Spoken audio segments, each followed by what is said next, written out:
C'est parti pour une visite virtuelle du jardin de Gramont au mois de juillet. Alors, commençons par les magnifiques canards qui s'épanouissent dans l'arc-en-ciel de vivaces. On peut admirer la beauté de ces fleurs. Et bien entendu, ils ne sont pas tout seuls dans l'arc-en-ciel de vivaces. On a aussi le géranium odorant réputé repousser les moustiques. Il nous en faudrait beaucoup plus pour que ce soit efficace. La menthe glaciale qui offre ses premières fleurs aux pollinisateurs.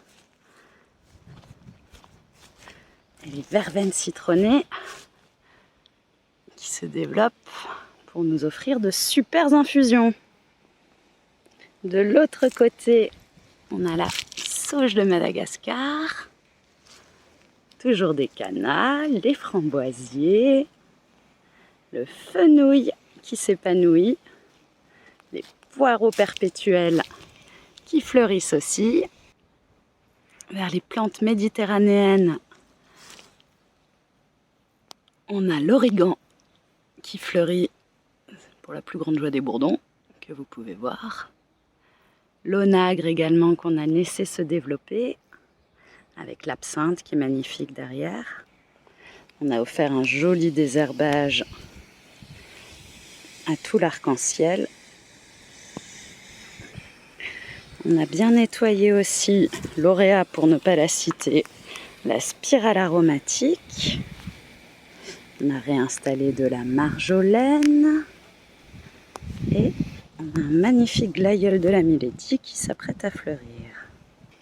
Et en ce qui concerne nos planches de culture annuelles, c'est un peu la folie aussi. On a les magnifiques tomates velours qui ne demandent qu'à rougir. Le colocasia qu'on a gardé des mares de la Milady et qui visiblement se plaît beaucoup ici. Le millet, là en fleurs. Et là, avant floraison, c'est intéressant parce qu'il a des évolutions de couleurs. Un tout petit tournesol et des très grands tournesols de l'autre côté.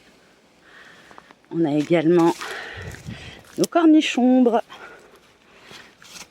qui commencent à bien se développer. Salut toi!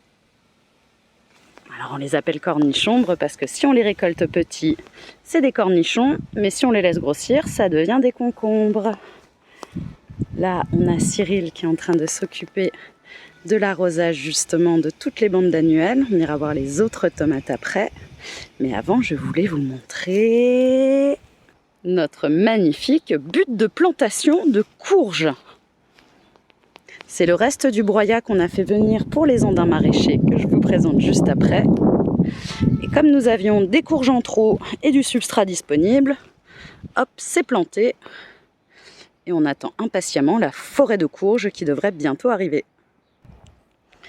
Justement, concernant les andins maraîchers, nous avons planté la première partie du premier avec des magnifiques cosmos, des tomates, des roses d'Inde et d'autres fleurs. Et celle-ci doit être plantée cette semaine pour toujours plus de légumes à déguster.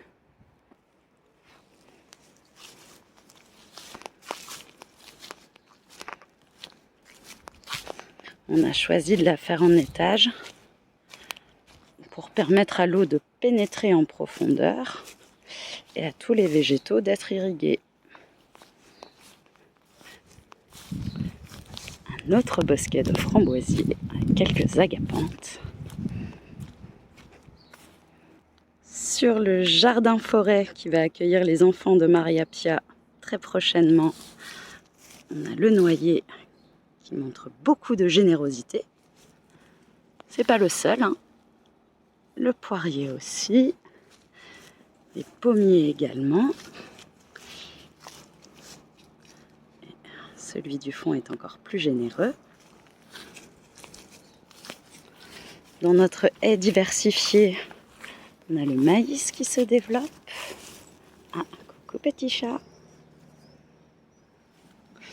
Et on a également le cerisier qu'on a installé avec Charlotte il y a 1 mois et demi, qui se plaît bien. La serre se vide petit à petit, mais on a encore beaucoup de plantes à installer et à vous proposer si vous voulez faire des plantations tardives. Et c'est également le cas de l'espace vente qui se réduit petit à petit. Mais il nous reste encore pas mal de fleurs, des roses d'Inde principalement, pas mal d'aromatiques, quelques grosses tomates qui vont très vite être installées, et également pas mal de patates douces et de physalis.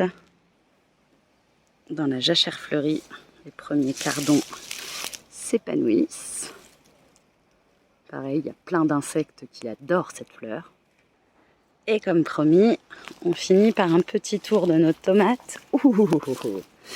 Les tomates cerises oranges, ça mûrit, ça mûrit.